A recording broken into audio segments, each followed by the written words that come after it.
তিন ম্যাচ সিরিজের দ্বিতীয় টি-20তে কাল স্বাগতিক ওয়েস্ট ইন্ডিজের মুখোমুখি হবে বাংলাদেশ। সেন্ট ভিনসেন্টে ম্যাচটি শুরু হবে ভোর 6টায়। প্রথম ম্যাচ জিতে যাওয়ায় এখন আগেভাগে সিরিজ জয় নিশ্চিত করাই টাইগারদের মূল লক্ষ্য।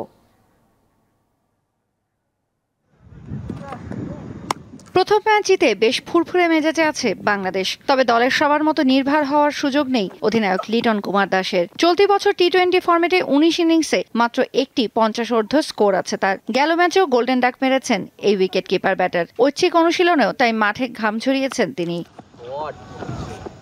দল হিসেবে প্রথম টি-20তে দারুণ খেলেছে বাংলাদেশ। দ্বিতীয় ম্যাচের আগে তাই সফরকারীদের পরিকল্পনা এখনই সিরিজটা নিজেদের করে নেয়া। যেহেতু এখন আমরা 3 ম্যাচে একটা জিতে গেছি, সো আমরা একটু এগিয়ে আছি এখনো।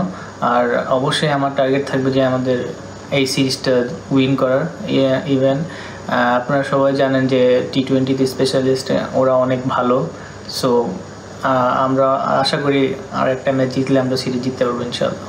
প্রথম ম্যাচের হারের পর 3 ফরম্যাটের ক্রিকেটেই ক্যারিবীয়দের কোচের দায়িত্ব পেয়েছেন ড্যারেন স্যামি। ঘুরে দাঁড়িয়ে সিরিজ জয় করাই এখন তার মূল লক্ষ্য। 107টি করে ম্যাচ হেরে টি-20 ফরম্যাটের সবচেয়ে বেশি ম্যাচ হারের রেকর্ড এখন যৌথভাবে বাংলাদেশ ও ওয়েস্ট ইন্ডিজের। তাই দ্বিতীয় ম্যাচে জয়ী দল এই লজ্জার হাত থেকে বাঁচবে, আর এটি চাপবে হেরে যাওয়া দলের কাঁধে। তাওসিয়া ইসলাম, দীপ্ত স্পোর্টস।